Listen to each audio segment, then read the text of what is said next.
It's been a year now since that temporary love contract ended, and turned into a permanent one. Preenaran still hasn't taken over her father's position as company president, since he wants to stick around and support her through an important phase that's just around the corner. Knock knock knock.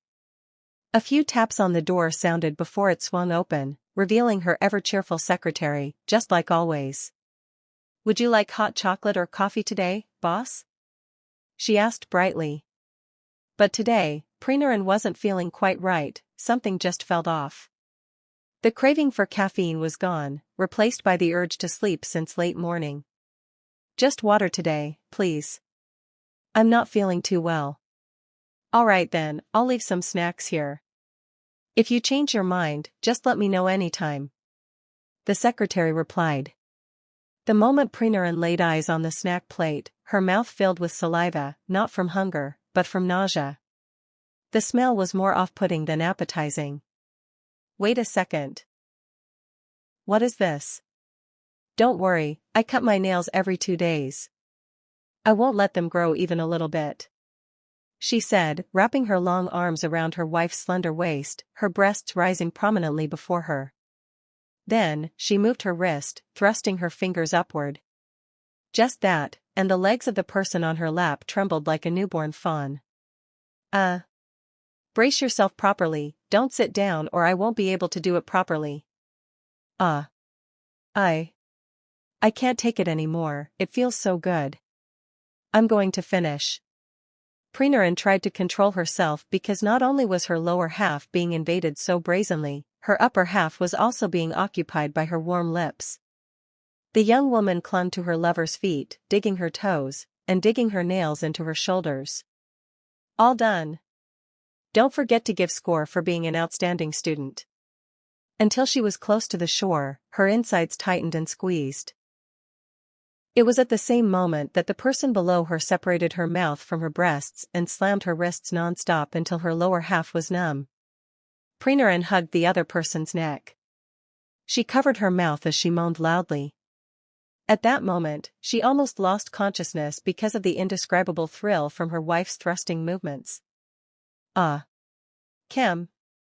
The beautiful hips twitched a few times until a small amount of clear water gushed out. The short legs trembled. The slender body collapsed to the ground weakly. The beautiful hips moved slightly to grind the warm private part against the other person's fingers. While still hugging her neck as a support to prevent herself from collapsing any further, she asked, pointing at a tasty-looking snack that had been sliced in half. She raised her other hand to cover her nose. It looked good, but the smell was something else entirely. "It's your favorite chicken curry puff from my usual shop. You've had it before, haven't you?" "No, I mean, why does it smell so weird today? Is it spoiled or something?" "That's odd. I just bought it fresh, they just came out of the oven." "Well, I think it's about to go bad." She scrunched up her face and pushed the plate away before quickly covering her mouth. The nausea wasn't letting up. When she realized she couldn't hold it anymore, she rushed to the bathroom and threw up. The lady boss grimaced and pushed the plate away from herself, then quickly covered her mouth as the wave of nausea grew stronger. When she couldn't take it anymore, she rushed into the bathroom and threw up a lot like one of her past bouts of gastritis. "Boss? Are you okay?" Mathuro stood there, panicked and unsure what to do.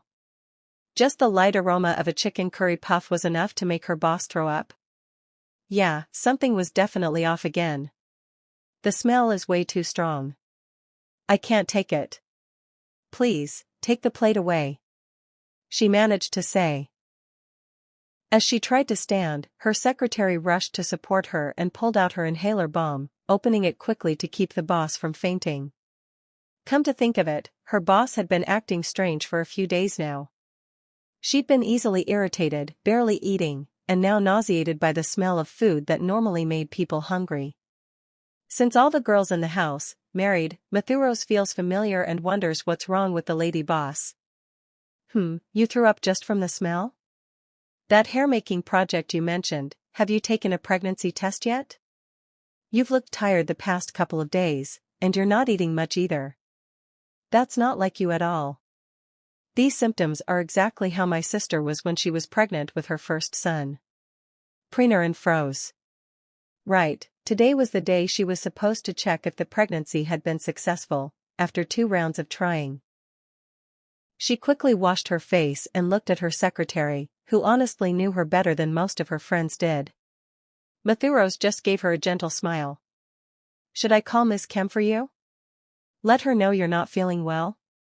No, it's all right. I'll call her myself. You go ahead and get back to work. In that case, I'll postpone the meeting with the marketing team for an hour. Mathuros said thoughtfully. You're not feeling well, so you should rest a bit. Preenaran gave a small nod in response. Once her secretary stepped out, she walked out of the bathroom and sank onto the couch to rest. That's right, that means you're still in there, huh? Mommy's little troublemaker. Her hand gently caressed her lower belly. She slowly closed her eyes, trying to shake off the bad feeling that had taken over.